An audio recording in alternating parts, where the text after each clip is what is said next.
روح سلطانی رہے باقی تو پھر کیا اضطراب ہے، مگر کیا اس یہودی کی شرارت کا جواب وہ کلیم بے تجلی، وہ مسیح بے صلیب، نیست پیغمبر و لیکن در بغل دارت کتاب۔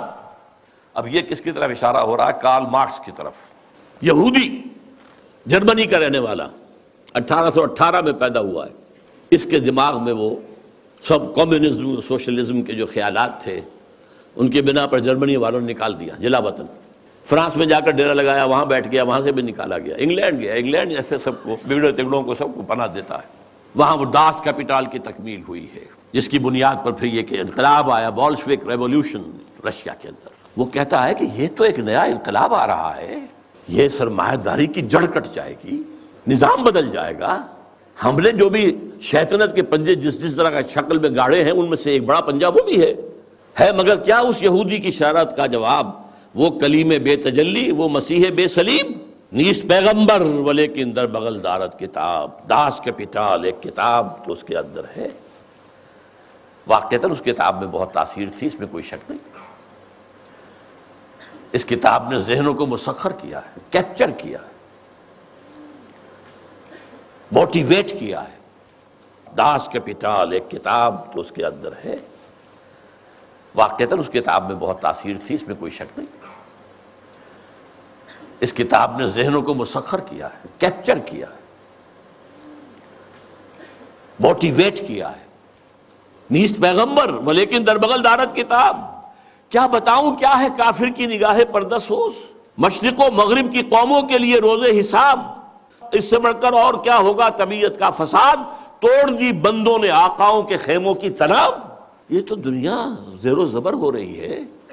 یہ آقا اور یہ جو بندے تھے جن کو تقدیر کا سبق ہم نے سکھا رکھا تھا، جن کو وہ بھی جو اپنے حالات کے اندر جو تھے وہ مست تھے، یہ اٹھ کھڑے ہوئے ہیں، فساد برپا کر دیا ہے، آقاؤں کے خیموں کی تنابیں توڑ رہے ہیں۔ تو اس کا کیا جواب ہے؟ یہ تو ایک بہت بڑا فتنہ ہے جو ہمارے لیے ابلیسیت کے لیے، یہ تو ایک بہت بڑا فتنہ ہے جو ہمارے لیے ابلیسیت کے لیے، یہ تو ایک بہت بڑا فتنہ ہے جو ہمارے لیے ابلیسیت کے لیے۔ آپ نے ایک پوڈ کاسٹ میں کہا تھا کہ علامہ اقبال نے کارل مارکس کو کہا ہے کہ وہ نبی نہیں مگر اس کے پاس کتاب ہے، جیسا کہ یہ شعر میں ابلیس کی مجلس شورا میں ہے۔ وہ ابلیس کی طرف سے کہہ رہے ہیں، don't you think you have miss interpreted? نہیں جی بالکل نہیں، آپ کو پتہ ہی نہیں ہے۔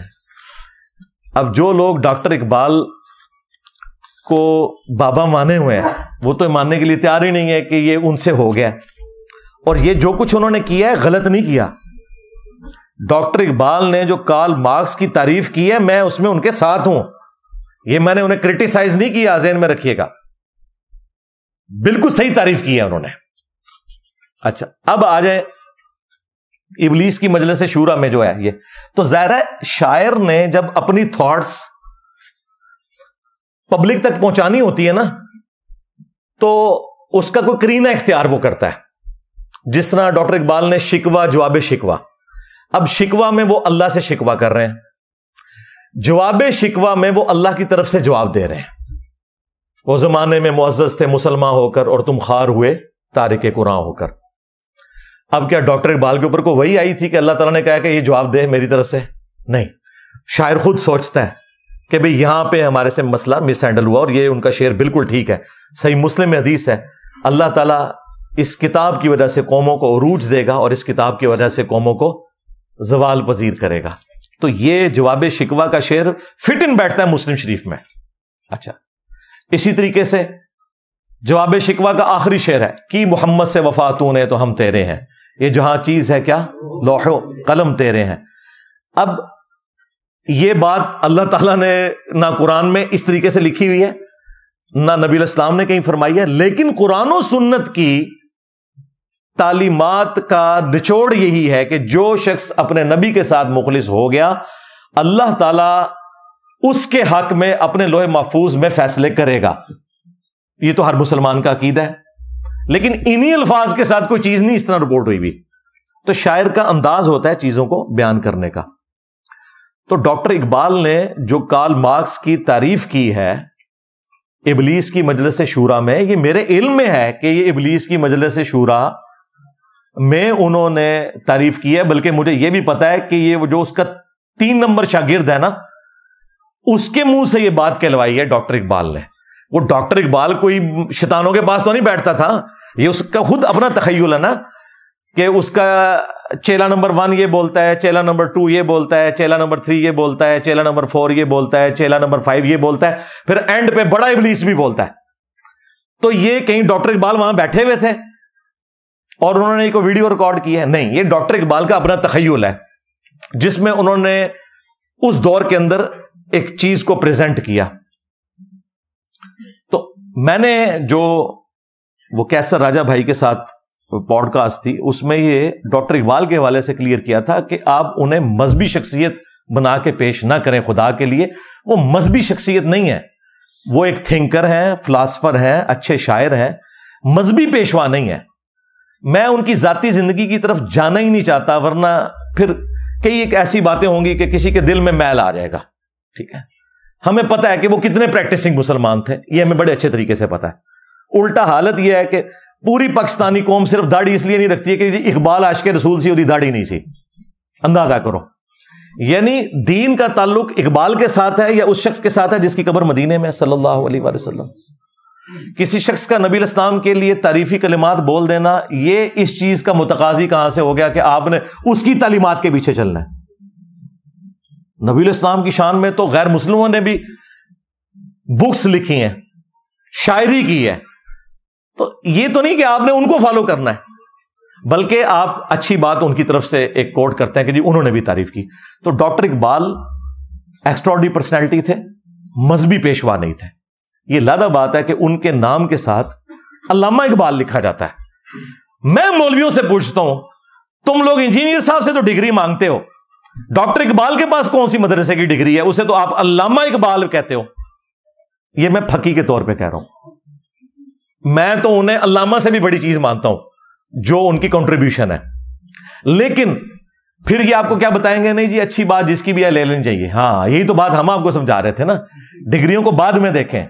علامہ اقبال بھائی کسی مدرسے کی ڈگری ہے, وہ ڈاکٹر اقبال ہیں, ڈاکٹریٹ انہوں نے کی ہے, گوروں سے علم حاصل کیا ہے. اجمیر شریف سے, بغداد شریف سے انہوں نے کوئی علم حاصل نہیں کیا, اور وہ اس بڑے لیول پہ جو پہنچے ہیں وہ مسلمانوں کے معاشرے کی آؤٹ پٹ نہیں تھے, یہ ذہن میں رکھیے گا. ڈاکٹر اقبال کا اگر ایکسپوئر یورپ کے ساتھ نہ ہوتا تو اتنی بڑی پرسنالٹی وہ کبھی بھی نہ بنتے. اس زمانے میں جرمنی تو ایک سمجھ لے ایک گڑھ تھا, اس اعتبار سے کہ بڑے بڑے فلاسفرز وہاں پہ پیدا ہوئے, اور ظاہر ہے وہ ان کی بکس بھی پڑھتے تھے, پھر انہوں نے ڈاکٹریٹ بھی کی. ان کے ٹیچرز میں بھی بڑے بڑے کوالیفائڈ لوگ تھے, اور انہوں نے ان چیزوں کو پھر امپلیمنٹ کیا اور بڑے اچھے انداز میں. جس طرح آپ دیکھیں, میری تعلیم تو ساری میکینیکل انجینئرنگ کی ہے, اسلام تو میرا شوق تھا الحمدللہ. میں نے تمام علماء کی کتابیں پڑھی, تمام فرقوں کے علماء کو سنا, پھر کاؤنٹر ویریفائی کیا بکس کے ساتھ, اور پھر میں نے ایک آپٹیمل سولوشن پبلک کے سامنے رکھا. تو آج بڑے بڑے علماء بھی فیل ہیں, کہتے ہیں انجینئر کہاں سے چیزیں نکالتا ہے؟ بھائی وہاں سے نکالتا ہے جہاں سے آپ کو نکال کے بتانی چاہیے تھی, جو لوگ تنخواہیں کھا رہے تھے اس چیز کی. ہماری مثال اس شخص کی سی ہے جو آپ کو آ کے بتاتا ہے کہ دیکھو قرآن میں سورہ البقرہ کی آیت نمبر 279 میں لکھا ہے, جو سود کھاتا ہے اللہ اور اس کے رسول کا اعلان جنگ ہے اس کے خلاف, عز وجل وصلی اللہ علیہ وآلہ وسلم. اب آپ ہم سے یہ نہ پوچھیں کہ آپ کی ڈگری کہاں ہے, آپ سورہ بقرہ کی آیت نمبر 279 پڑھ لیں, اگر نکل آئے تو مان لیں, اور آپ کہیں نہیں لکھی تو یہ, لیکن چونکہ تیرے پاس ڈگری نہیں, میں نے یہ آیت بھی نہیں ماننی, تو بھائی آپ کافر ہو جائیں گے. اور پھر ڈگری کی اوقات یہ ہے کہ بریلویوں کی ڈگری دیوبندی نہیں مانتے. ہاں, کیا دیوبندی عوام الناس ڈاکٹر طاہر القادری کو عالم مانتی ہے؟ وہ کہتے ہیں دجال ہے, الیاس قادری دجال ہے. تمہارا جاہل بھی دوسرے فرقے کے عالم کو کہتا ہے گمراہ, یعنی اس کا مطلب ہے تمہارا جاہل بھی اتنا بڑا عالم ہے کہ دوسرے فرقے کے عالم کو بھی گمراہ سمجھتا ہے. اے ٹوٹل تہاڈی کتے دی بھی اوقات تہاڈی ڈگری دی نہیں جے بچدی. اے جو ڈگری دی گل کرے نا کوئی دیوبندی, تو ان کو ہاں اس لیے میں ڈاکٹر طاہر القادری صاحب کو فالو کرتا ہوں, تو سیدھے ہی دیکھو الٹی کرے گا اس ٹائم, کہے گا وہ تو گمراہ ہے. اور اگر کوئی بریلوی بات کر رہا ہوں نا ڈگری کی, تو آپ کے میں اس لیے طارق جمیل صاحب کو فالو کرتا ہوں, کہے گا وہ تو ہے گمراہ ہے. اے ٹوٹل اوقات جی انہوں نے ڈگری دی.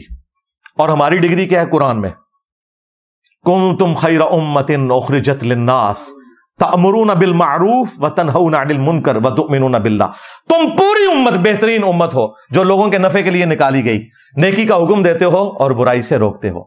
اور اسی چیز کو نبی علیہ السلام نے صحیح بخاری میں بیان کیا ہے، بلغوا عنی ولو آیا، پہنچا دو میری طرف سے خواہ ایک آیت ہی تمہیں آتی ہو. ایک آیت جس کو آتی ہوگی وہ ڈگری والا عالم ہوگا، مجھے بتائیں بھائی. جتنا علم آتا ہے وہ سکھائیں. علم دین حاصل کرنا ہر مسلمان مرد و عورت کے اوپر فرض ہے نا. کہتے ہیں جی وہ دیکھیں جی ڈاکٹر کی ڈگری جس کے پاس ہوگی اسی سے آپ آپریشن کروائیں گے. او بھائی میں آپ کا آپریشن کرنے کے لیے یہاں نہیں بیٹھا ہوا، لہذا بات ہے کہ میں نے آپ کے بزرگوں کے بھی آپریشن کر دیے اللہ کے فضل سے. تو بات یہ ہے کہ ڈاکٹر انجینئر کی مثال دینا اس لیے غلط ہے کہ وہ ہر بندے پہ بننا واجب نہیں ہے، لیکن علم دین ہر بندے کے اوپر واجب ہے، خواہ وہ ڈاکٹر ہے، انجینئر ہے، عالم ہے، جاہل ہے. اتنا علم حاصل کرنا اس کے اوپر واجب ہے جس سے وہ اپنی 24 گھنٹے کی زندگی گزار سکے. میرا تو یہ دعویٰ ہے کہ ہر مسلمان ہی عالم ہے. اگر مسلمان عالم نہیں ہے نا تو مسلمان ہی نہیں ہے. جس کے پاس نماز کا علم ہے وہ نماز کا عالم ہے، جس کے پاس وضو کا علم ہے وضو کا عالم ہے. آپ کہتے ہیں نہیں سارا تو تھوڑے مفتی کو بھی کوئی نہیں. ہاں 1000 سے زیادہ آیات سائنٹیفک فیکٹس کے اوپر ہے، اور تمہارے علماء کو تو سائنس کی الف بے نہیں آتی ہے. وہاں پہ پھر آپ کہتے ہیں نہیں وہ قرآن میں لکھا ہے فَاسْأَلُوا أَهْلَ الذِّكْرِ إِن كُنتُمْ لَا تَعْلَمُونَ. اگر تمہیں علم نہ ہو تو اہل ذکر سے پوچھو. ایسٹرونومی کی باتیں قرآن میں ایک ایسٹرونومی کی فیلڈ کے بندے سے پوچھیں گے. ایمبریولوجی کی باتیں جو ہیں ایک ایمبریولوجی کی فیلڈ کے بندے سے پوچھیں گے. باٹنی کی باتیں اس فیلڈ کے بندے سے پوچھیں گے. یہی کہتے ہیں نا. تو بھائی اسی طریقے سے علماء نے بھی صرف نکاح طلاق اس طرح کے مسائل بتانے ہیں، باقی پورے قرآن اور حدیث کے عالم تو علماء بھی نہیں ہیں. تو کیا ہم نے کبھی کہا یہ علماء جاہل ہیں؟ وہ تو ان کی حرکتوں کی وجہ سے کہتے ہیں نا. یعنی چشتی رسول اللہ، اشرف علی رسول اللہ علیہ مسئلے کہتے ہیں نا اسی. ادروائز تو ہم مفتی کہہ کے پکارتے ہیں نا. مولانا تقی عثمانی کہتے ہیں نا. مولانا جو ہے وہ اشرف علی تھانوی صاحب کہتے ہیں نا. اعلیٰ حضرت میں کہہ رہا ہوتا ہوں احمد صاحب بریلوی صاحب، مفتی منیب الرحمان صاحب. تو رسپیکٹ سے نام لے رہے ہوتے ہیں نا. تو اگر آپ کے ہر چیز کے علم تو ان کے پاس بھی نہیں ہے. تو اس طریقے سے کوئی ڈگری والے معاملات کو لے کے چلنا. تو ڈاکٹر اقبال سے بات شروع ہوئی تھی. تو ڈاکٹر اقبال اگر کوئی بات قرآن و سنت کے مطابق کریں وہ آپ ضرور لے لیں. ڈاکٹر اقبال تو بڑی پرسنالٹی ہیں. صحیح بخاری میں حدیث ہے شیطان نے انسانی شکل میں آ کے آیت الکرسی کا وظیفہ دیا تھا. نبی علیہ السلام نے فرمایا اے ابو ہریرہ 3 راتوں سے جو تیرے پاس آ رہا ہے نا وہ شیطان ہے. لیکن بات اس نے سچی کی ہے کہ جو رات کو آیت الکرسی پڑھ کے سو جائے صبح تک ایک اللہ تعالیٰ فرشتہ اس پہ مامور کر دیتا ہے جو اس کی حفاظت کرتا ہے. تو ہمیں تو اسلام نے یہ کہا کہ شیطان کی بھی سچی بات کی تصدیق کرنی ہے. جامع ترمذی میں ایک حدیث ہے، اسے سپورٹیو ابن عباس کا قول بھی شیخ زبیر صاحب نے مشکات المصابی میں نقل کیا ہے کہ حکمت مؤمن کی گم شدہ میراث ہے، جہاں سے بھی ملے حاصل کر لو، جہاں سے مرضی حاصل کرو، جہاں سے اچھی بات ملتی ہے آپ اس کو حاصل کریں. یہ آپ کا رائٹ ہے، آپ بالکل حاصل کریں. لیکن آپ یہ قدغن اگر لگائیں گے فلاں کی بات سننی ہے فلاں کی نہیں سننی تو یہ پھر اس کا کوئی اینڈ نہیں، کیونکہ دوسرے بھی آپ کے بارے میں یہی سمجھتے ہیں کہ آپ کی بات نہیں سننی چاہیے. آپ اوپن رکھیں، آپ کے علمی دلائل میں دیکھیں جو بندہ قرآن و سنت کے مطابق بات کرے. اسی لیے دیکھیں میرے سوا آج تک کوئی عالم ایسا نہیں ہے جو کہ سب کو سنو. میں واحد بندہ ہوں، دی اونلی ون ابھی تک. اور میری ضد بھی آ کے تسی تھوڑی جرت کر لو، ایک کہہ دو میری ضد میں آ کے بھی کبھی نہیں کہیں گے کہ سب کو سنو. تو مجھے کیوں نہیں فکر ہے؟ میں تو کہتا ہوں ان کو سنو. مجھے پتا ہے کہ سنو گے تو میمز ہی بناؤ گے، کیونکہ یہ تو قرآن و سنت تمہیں نہیں بتائیں گے. ہم نے آپ کو قرآن و سنت بتانے. ہم اپنے دین کے اوپر اتنے محکم ہیں اور ان دلائل کو اتنا محکم سمجھتے ہیں، ہمیں پتا ہے ہمیں کوئی خطرہ نہیں. انہیں خطرہ ہے کہ جو انجینئر کو سنے گا ساڑھے بابیا تو گیا. تو ڈاکٹر اقبال کی میں نے تعریف اسی لیے کی تھی کہ ان میں حوصلہ تھا، لیکن ایک میں نے ان کی کمزوری اس حوالے سے ہائی لائٹ کی تھی کہ وہ متاثر ہوتے تھے. اس میں کوئی شک نہیں. وہ صوفیاء سے بھی بہت متاثر رہے. شیخ احمد سرندی کے بارے میں انہوں نے پوری نظم لکھ دی، حاضر ہوا میں شیخ مجدد کی لحد پر. اور پھر وہ اس کے بعد انہوں نے ان کی تعریف میں کیا کیا، ان کی قبر کے بارے میں بھی اشعار کہہ دیے. ٹھیک ہے. اور وہ مطلب متاثر ہوتے تھے، لیکن جب ان کو غصہ آیا ہوتا تھا صوفیاء پہ پھر وہ یہ بھی کہتے تھے نکل کر خانقاہوں سے ادا کر رسم شبیری. تو وہ ہر طرف جو اچھی چیز وہ دیکھتے تھے. ہم حسن ظن رکھتے ہیں جو اچھی چیز تھی وہ تعریف کرتے ہوں گے، اور جب ان کو کوئی چیز بری نظر آتی ہوگی تو انکار کر دیتے ہوں گے. تو کارل مارکس کے حوالے سے بھی جو میں نے بات کی تھی وہ انہوں نے تعریفی کلمات، وہ چیلا نمبر 3 نے جو بات کی ہے، وہ چیلا نمبر 3 نے آ کے ڈاکٹر اقبال کے کان میں بات نہیں ڈالی ہے، یہ ڈاکٹر اقبال کا تخیل ہے. اچھا وہ کہتے ہیں نہیں، وہ چونکہ شیطان کی بات انہوں نے کوٹ کی ہے اس لیے وہ ان کے کھاتے میں آپ نہ ڈالیں، تو پھر پھکا لے لیں۔ اسی ابلیس کی مجلس شورا کے اینڈ پہ جا کے پھر بڑا شیطان میدان عمل میں اترتا ہے، اور وہ نبی علیہ السلام کے لیے تعریفی کلمات کہتا ہے، اور وہ کہتا ہے کہ اپنے چیلوں سے کہ خیال رکھنا ہے کہ انسانیت نبی علیہ السلام کی تعلیمات سے کہیں بہرہ مند نہ ہو جائے، ادروائز ہمارا سارے کے سارا مشن فلاپ ہو جائے گا۔ تو پھر یہ بھی کہو کہ یہ بھی ابلیس نے کہا ہے، اور تمہارا عقیدہ بالکل اس کے اپوزٹ ہے، کیا بڑا پھکا دیتا ہے میں۔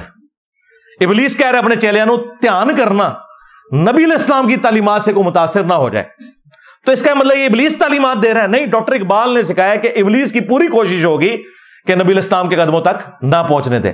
اب آدھے چیلا نمبر 3 جو اس میں کہتا ہے، وہ یہی تعریفی کلمات کارل مارکس کے لیے کہہ رہا ہوتا ہے۔ وہ اپنے استاد سے کہتا ہے استاد جی آپ تو بات کر رہے ہیں، جبکہ وہ جو یہودی ہے کارل مارکس، اس نے تو بیسک ہیومن رائٹس لوگوں کو سکھائے ہیں، جس کی وجہ سے پھر انقلاب آیا۔ آپ کو پتا ہے رشین امپائر جو ہے وہ ٹوٹی تھی اور لینن میدان عمل میں اترا اور اس نے بیسک رائٹس سکھائے۔ کدھر یورپ اتنی ترقی کر گیا تھا اور رشیا وہی پرانی زندگی گزار رہے تھے، اس نے آ کے ایک انقلاب برپا کیا۔ تو ڈاکٹر اقبال کے سامنے یہ سارے انقلاب موجود تھے، تو وہ کارل مارکس کی تعریف کرتا ہے جس طرح نبی علیہ السلام کی تعریف کرتا ہے نا ابلیس، اس طرح ابلیس کا ایک چیلا کارل مارکس کی تعریف کرتا ہے کہ یہ یہودی نے تو آ کے ہمارا سارا معاملہ ہی خراب کر دیا ہے، اس نے تو لوگوں کو بیسک ہیومن رائٹس کا بتایا ہے، اور یہ جو ہے وہ موسیٰ علیہ السلام کی طرح اس کے پاس عصا تو نہیں ہے، اور نہ عیسیٰ علیہ السلام کی طرح یہ صلیب چڑھا ہوا ہے جس طرح یعنی ان کے یہ عقیدے ہیں، لیکن یہ اگرچہ پیغمبر تو نہیں لیکن اس کے پاس کتاب ہے، وہ ڈاس کیپیٹال، یعنی اس کتاب نے انقلاب بھرا ہے دنیا میں۔ تو یہ اپنے وہ بڑے کو شکایت لگا رہا ہے کہ دیکھو ہمارے مشن کو ناکام کر دیا کارل مارکس نے۔ تو مجھے بتائیں یہ ڈاکٹر اقبال ہی بول رہا ہے نا؟ اگر آپ کہتے ہیں وہ نہیں بول رہا تو پھر آگے بھی جا کے جو ابلیس تعریف کر رہا ہے نبی علیہ السلام کی، وہ بھی پھر کہیں کہ ابلیس ہی بول رہا ہے، ڈاکٹر اقبال نہیں بول رہا۔ ایک ٹکٹ میں 2 مزے تو نہ کرو، وہ سمجھا رہے ہیں۔ اچھا، اور یہ بات سب کو پتا ہے، ایک خام خانہ ڈاکٹر اسرار نے یہ حرکت نہیں کی ہے۔ ڈاکٹر اسرار صاحب نے جب ابلیس کی مجلس شورا پڑھی ہے نا، اس میں انہوں نے پھر تعریفی کلمات بولے ہیں کارل مارکس کی کتاب ڈاس کیپیٹال کی۔ ان کا کہ یقیناً یہ بہت غیر معمولی کتاب تھی جس نے دنیا میں انقلاب برپا کیا ہے۔ روح سلطانی رہے باقی تو پھر کیا اضطراب ہے، مگر کیا اس یہودی کی شرارت کا جواب، وہ کلیم بے تجلی وہ مسیح بے صلیب، نیست پیغمبر ولیکن در بغل دارت کتاب۔ اب یہ کس کی طرف اشارہ ہو رہا ہے؟ کارل مارکس کی طرف۔ یہودی، جرمنی کا رہنے والا، 1818 میں پیدا ہوا ہے۔ اس کے دماغ میں وہ سب کمیونزم سوشلزم کے جو خیالات تھے ان کے بنا پر جرمنی والوں نے نکال دیا جلا وطن۔ فرانس میں جا کر ڈیرا لگایا، وہاں بیٹھ گیا، وہاں سے بھی نکالا گیا۔ انگلینڈ گیا، انگلینڈ ایسے سب کو بگڑے تگڑوں کو سب کو پناہ دیتا ہے۔ وہاں وہ ڈاس کیپیٹال کی تکمیل ہوئی ہے، جس کی بنیاد پر پھر یہ کہ انقلاب آیا، بولشوک ریولوشن رشیا کے اندر۔ وہ کہتا ہے کہ یہ تو ایک نیا انقلاب آ رہا ہے، یہ سرمایہ داری کی جڑ کٹ جائے گی، نظام بدل جائے گا۔ ہم نے جو بھی شیطنت کے پنجے جس طرح کا شکل میں گاڑے ہیں ان میں سے ایک بڑا پنجہ وہ بھی ہے مگر کیا اس یہودی کی شرارت کا جواب، وہ کلیم بے تجلی وہ مسیح بے صلیب، نیست پیغمبر ولیکن در بغل دارت کتاب۔ ڈاس کیپیٹال ایک کتاب تو اس کے اندر ہے۔ واقعتاً اس کتاب میں بہت تاثیر تھی، اس میں کوئی شک نہیں۔ اس کتاب نے ذہنوں کو مسخر کیا ہے، کیپچر کیا ہے، موٹیویٹ کیا ہے۔ ڈاس کیپیٹال ایک کتاب تو اس کے اندر ہے۔ واقعتاً اس کتاب میں بہت تاثیر تھی، اس میں کوئی شک نہیں۔ اس کتاب نے ذہنوں کو مسخر کیا ہے، کیپچر کیا ہے، موٹیویٹ کیا ہے۔ نیست پیغمبر ولیکن در بغل دارت کتاب۔ کیا بتاؤں کیا ہے کافر کی نگاہ پردہ سوز، مشرق و مغرب کی قوموں کے لیے روز حساب۔ اس سے بڑھ کر اور کیا ہوگا طبیعت کا فساد، توڑ دی بندوں نے آقاؤں کے خیموں کی تناب۔ یہ تو دنیا زیر و زبر ہو رہی ہے۔ یہ آقا اور یہ جو بندے تھے جن کو تقدیر کا سبق ہم نے سکھا رکھا تھا، جن کو وہ بھی جو اپنے حالات کے اندر جو تھے وہ مست تھے، یہ اٹھ کھڑے ہوئے ہیں، فساد برپا کر دیا ہے، آقاؤں کے خیموں کی تنابیں توڑ رہے ہیں۔ اس کا کیا جواب ہے؟ یہ تو ایک بہت بڑا فتنہ ہے جو ہمارے لیے ابلیسیت کے لیے، یہ تو ایک بہت بڑا فتنہ ہے جو ہمارے لیے ابلیسیت کے لیے، یہ تو ایک بہت بڑا فتنہ ہے جو ہمارے لیے ابلیسیت کے لیے۔ اور آج تک انقلاب دیکھیں، آدھی سے زیادہ دنیا اسی انقلاب پہ ہے، تھوڑی بہت ریفارمز ہوئی ہیں چائنا میں یا رشیا میں، اس وقت زیادہ تر تو کارل مارکس کو ہی لے کے چل رہے ہیں۔ تو ڈاکٹر اسرار صاحب نے اس طرح کی کوئی بات نہیں کی ہے کہ یہ تو ابلیس کا کلام ہے، ان کو پتا تھا ڈاکٹر اقبال نے ہی تعریف کی ہے۔ ہاں، مولانا اسحاق صاحب نے کہا کہ جی اقبال دے متھے مار دیندے نے، اے تے او شیطان دے چیلے نے کیا سی، تے پھر مولانا اسحاق صاحب زندہ ہوندے انہوں کہندے کہ اس تو بعد جڑے تعریفی کلمات نے نا نبی علیہ السلام واسطے او بھی وڈے شیطان نے کہ سانو اقبال دے متھے نہ مارو، تو کہنے کے نہیں، تو سمجھانا چاہ رہے، سرکار اتنے بھی سمجھانا چاہ رہے ہیں۔ ہوتا ہے کہ جدھر کسی کی عقیدت ہے نا، ان کے بڑے نے کو بات کر دی ہوئی ہے نا، وہ اس کو ڈیفینڈ کرنے کی خاطر نا میرے اندر کیڑے نکالنے کی کوشش کرتے ہیں۔ یار میں نے الحمدللہ اپنے 10 رجوع ریکارڈ کروائے ہوئے ہیں، میرے علاوہ کوئی بندہ نہیں جو رجوع کہہ کے چیزیں ریکارڈ کروائے، مجھے کوئی آر نہیں ہے کسی بات کے اوپر ماننے پہ، لیکن جو بات ہے نہیں اس طرح اس کو خام خواہ تو میرے کھاتے میں نہ ڈلوائیں۔ اور مجھے یہ بات پتہ ہے، میں نے وہ پوری مجلس شورا والی ویڈیو ڈاکٹر اسرار صاحب کی پوری تفسیر کے ساتھ جو انہوں نے بیان کی ہے وہ سنی ہوئی ہے، مجھے پتہ ہے یہ کیا ہوا ہے، لیکن وہ خام خواہ کہہ رہے ہیں۔ اور پھر دیکھیں میرے کھاتے میں ڈلتے ہیں، کیا میرے علاوہ کوئی یہ بات نہیں کر رہا؟ انیک صاحب اقبالیات میں ایکسپرٹیز رکھتے ہیں، جو جیو پہ سٹارٹ میں پروگرام ایک لگتا تھا الف، وہ چلایا کرتے تھے، پھر دنیا ٹی وی پہ بھی آگے، ان کی ویڈیو موجود ہے۔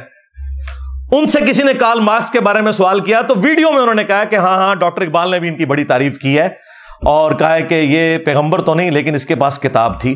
وہ کتاب یعنی الہامی کتاب کی بات نہیں کر رہے تھے، مراد یہ اس کتاب نے بجلی بھری لوگوں کے اندر، ٹھیک ہے۔ تو لیکن چونکہ انیک نائک صاحب نے کسی فرقے کی اس کے بابے کی منجی نہیں ٹھوکی ہوئی تھی، وہ کسی کو نظر نہیں آیا، میرے اوپر سارے چڑھتے ہیں۔ تو آپ چڑھیں گے تو خدا کے لیے آپ اپنی عقل کو استعمال کریں۔ میں نے اس طریقے سے جو بات کی ہے وہ الحمدللہ بالکل فٹ ان بیٹھتی ہے، اور میں نے آپ کو الزامی جواب کے طور پہ، شاعر اسی طریقے سے چیزوں کو سمجھا رہے ہوتے ہیں، آپ خام خواہ یہ میرے اوپر الزام نہ لگائیں کہ میں نے کوئی ڈاکٹر اقبال کی توہین کر دی۔ میں نے ڈاکٹر اقبال کی توہین نہیں کی، میں اقبال کے ساتھ ہوں، اس نے صحیح تعریف کی ہے کارل مارکس کی بھوک کی، ٹھیک ہے۔ جو ہمارے عقیدے کا اختلاف ہے وہ تو اپنی جگہ رہے گا، مطلقاً تو تعریف صرف قرآن کی ہے، مطلقاً تعریف صرف اللہ رسول کی ہے، باقی سب لوگوں سے اختلاف کے ساتھ تعریف والا معاملہ ہے۔ پھر میں نے اس میں ان سے یہ بھی بات کی تھی کہ ڈاکٹر اقبال جو ہے وہ مسولینی کو بھی مل کے آئے تھے، تو کوئی انکار کرے نا، نہیں ملے تھے، متاثر بھی تھے، وہ اس وقت کا سب سے بڑا ڈکٹیٹر تھا، ٹھیک ہے۔ اور میں نے کہا تھا کہ وہ ہٹلر سے بھی متاثر تھے۔ بعض لوگوں نے کہا جی آپ نے وہ ہٹلر کے ظلم کو ان کے کھاتے میں ڈال دیا، اور ڈاکٹر اقبال کی وفات کے بعد ہٹلر نے گند ڈالا ہے سارا۔ ڈاکٹر اقبال تو 38 میں فوت ہو گئے تھے، اور جو سیکنڈ ورلڈ وار ہے وہ تو ان کے بعد شروع ہوئی ہے۔ ہٹلر نے جو یہ سارا ظلم کا بازار گرم کیا اور 2 کروڑ سے زیادہ لوگ مرے سیکنڈ ورلڈ وار میں، ڈاکٹر اقبال کی زندگی میں یہ نہیں ہوا۔ وہ متاثر تھے، اس نے جو کتاب لکھی تھی اپنی، اس میں اس نے ڈیموکریسی کے خلاف لکھا تھا، چونکہ وہ ڈکٹیٹر تھا۔ تو اب ڈاکٹر اقبال نے جو جمہوریت کے خلاف اشعار کیے ہیں تو اس میں انہوں نے کہا ہے کہ مرد فرہنگ نے یہ بات ہمیں بتائی ہے، ورنہ دانا اس قسم کی بات نہیں بتایا کرتے کہ جمہوریت ایسا نظام ہے جس میں لوگوں کو گنا جاتا ہے، تولا نہیں جاتا۔ تو میں نے کہا تھا کہ ڈاکٹر اقبال ہٹلر سے متاثر ہے۔ اب وہ جب ان کو کچھ نہیں بنا تو اب نیا پک چھوڑی، وہ کہتے ہیں نہیں وہ ہٹلر نہیں، کوئی اور فرینچ کوئی اسکالر تھا، کوئی فرینچ فلاسفر تھا، اس سے متاثر ہوئے تھے۔ یار اللہ تے بشکار ہی ہے نا، اللہ دے بندے ہو، ٹھیک ہے۔ جس طرح میں نے اگلے دن وہ ایک ویڈیو میں کہا کہ وہ الرحیق المختوم کو سعودی عرب کا بہت بڑا ایوارڈ ملا تھا، شاہ فیصل ایوارڈ، وہ کہتے نہیں شاہ فیصل ایوارڈ نہیں تھا، ایک اور ایوارڈ تھا۔ اے میری غلطیاں کر دے جے اس طرح دیا، ہاں اندازہ کرو، یعنی آپ نے نشان حیدر کی جگہ نشان امتیاز بول دیا تو یہ غلطی ہوگی۔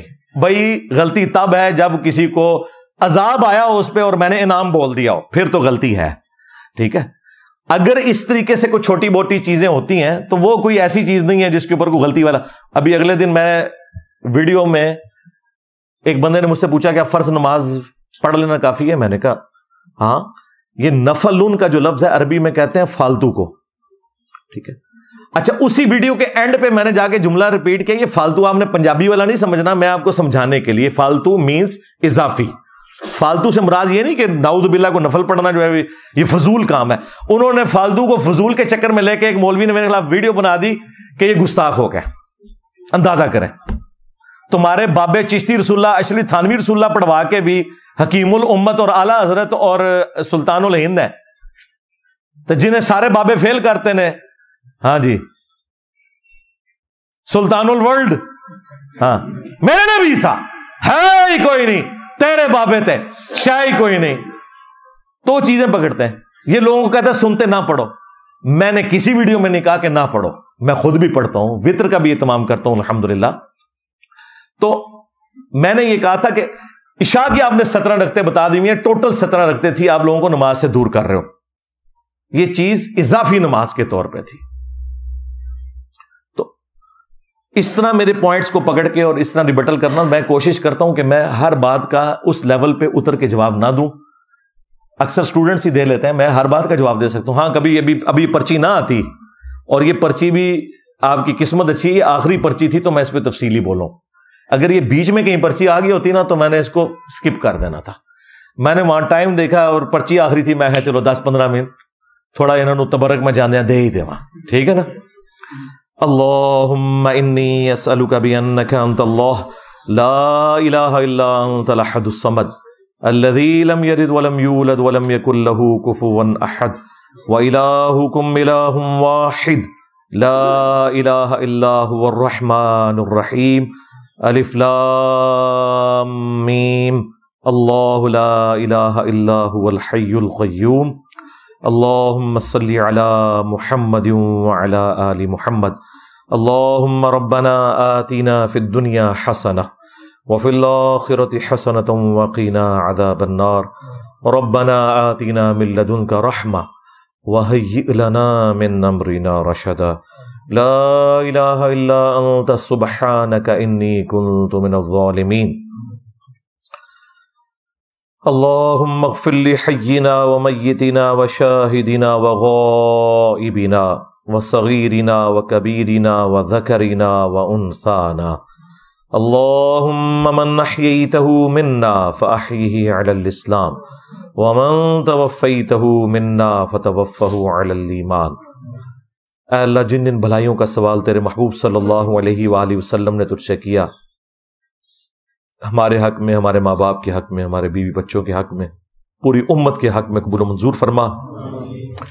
جن جن چیزوں کے شر سے تیرے محبوب صلی اللہ علیہ وآلہ وسلم نے تیری پناہ طلب کی، تمام مسلمانوں کو ان چیزوں کے شر سے اپنی پناہ عطا فرما۔ خصوص بالخصوص اے اللہ انڈیا میں، کشمیر میں، چائنا میں، فلسطین میں، یمن میں، عراق میں، شام میں، افغانستان میں، پاکستان میں، جہاں کئی مسلمان کسب پرسی کی زندگی گزار رہے ہیں، غیب سے ان کی عزت، آبرو، جان و مال کی حفاظت فرما۔ اے اللہ حاضرین کے دلوں میں جو جو نیک اور جائز دعائیں ہیں قبول فرما، حاضرین کے جو چھوٹے بڑے رشتہ دار فوت ہو چکے مغفرت فرما، جو بیمار ہیں انہیں شفا عطا فرما، یہ تمام دعائیں تمام مسلمانوں کے حق میں قبول و منظور فرما۔ اے اللہ ہمارے ملک پاکستان کی خیر فرما، پورے عالم اسلام کی خیر فرما، اندرونی اور بیرونی خطرات سے محفوظ فرما۔ سبحان ربک رب العزت عما یصفون وسلام علی المرسلین والحمد للہ رب العالمین وصلی اللہ علی النبی الکریم وعلی آلہ واصحابہ اجمعین الی یوم الدین، آمین۔